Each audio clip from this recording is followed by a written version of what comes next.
Hey everyone, I have here all of my Lumibricks Cyberpunk Neon City sets together at one time. Now, I covered this in my review of the game stack, which was the most recent one as of the recording of this video, but I wanted to have a standalone video for folks who just wanted to see this setup. These are not organized chronologically or anything, but this is the first one, the apartments set, the first building that they basically started the entire sub-theme with.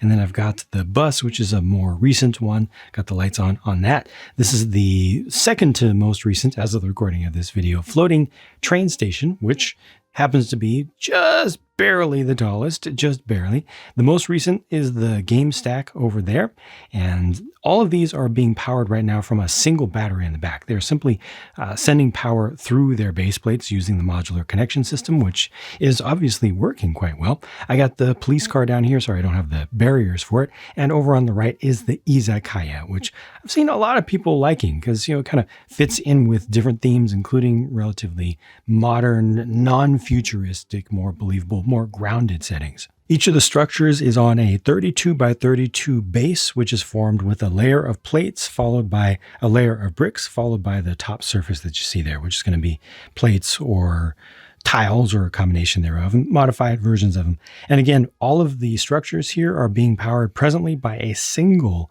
USB battery bank, just one of those small ones, a particularly small one, that's equivalent to what you'd have as a backup for a phone, just a little USB-A out with a LiPo battery inside of it. So all of these are simply transmitting power through their bases. The bases have those modular power connections at either end. So to make all of this work, I just simply plugged one in and then just plugged the rest of the buildings together, physically just connected the studs on the sides.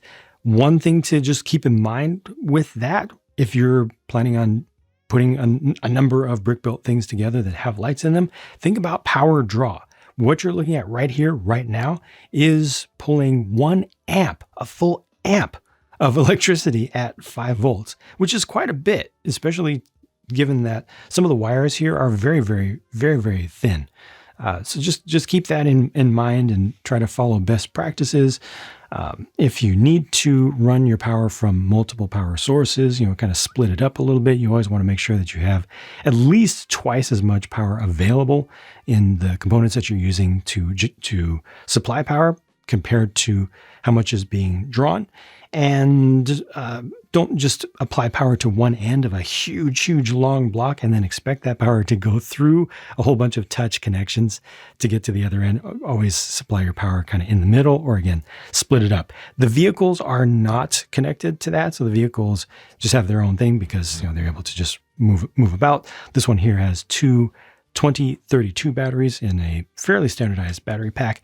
The police car, though, had a smaller one.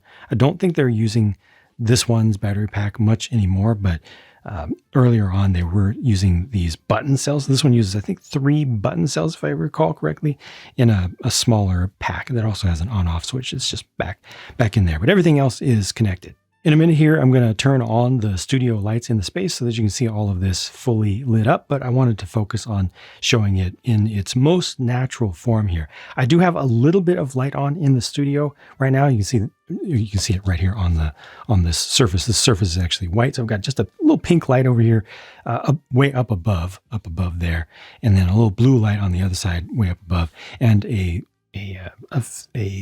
kind of white or yellowish white panel over here, which is fairly dim.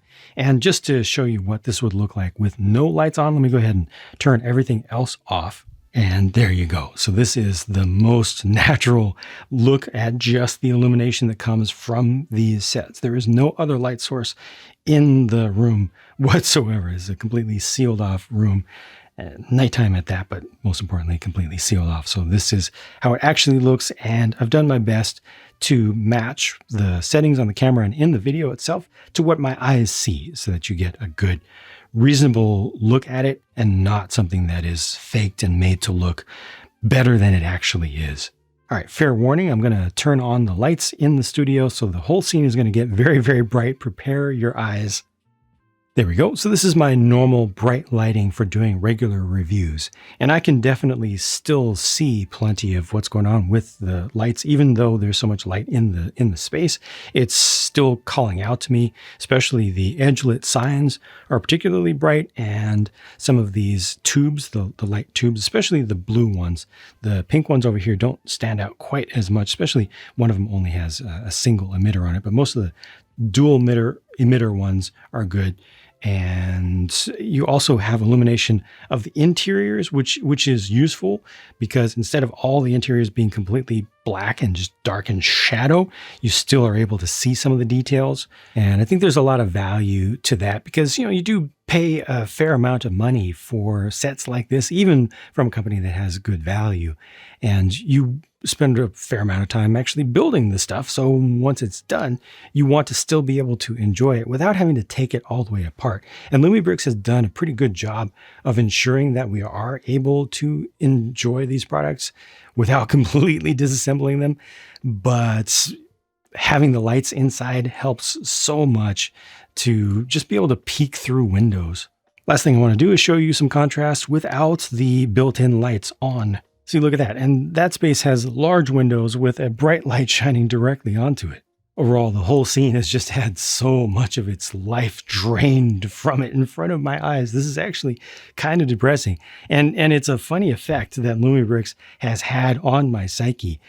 I want and actually expect to see lighting in buildings now because I've done enough of them. I've gotten used to it, and I think I've gotten spoiled. Now, when I look at buildings that don't have illumination, even here, a very fair, back-to-back comparison with the same buildings with and without illumination. Wow, it's honestly just not the same thing. And I'm not trying to sell you stuff here. That's not my job. My job is to show you how things actually are and to share with you my feelings. That's the job that I have given myself here through these channels.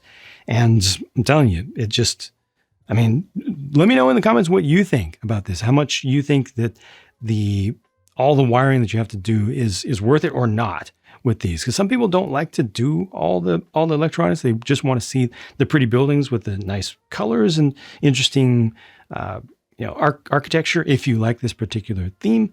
But I don't know, I feel like you're really cheating yourself if you skip the Lumi in Lumibricks.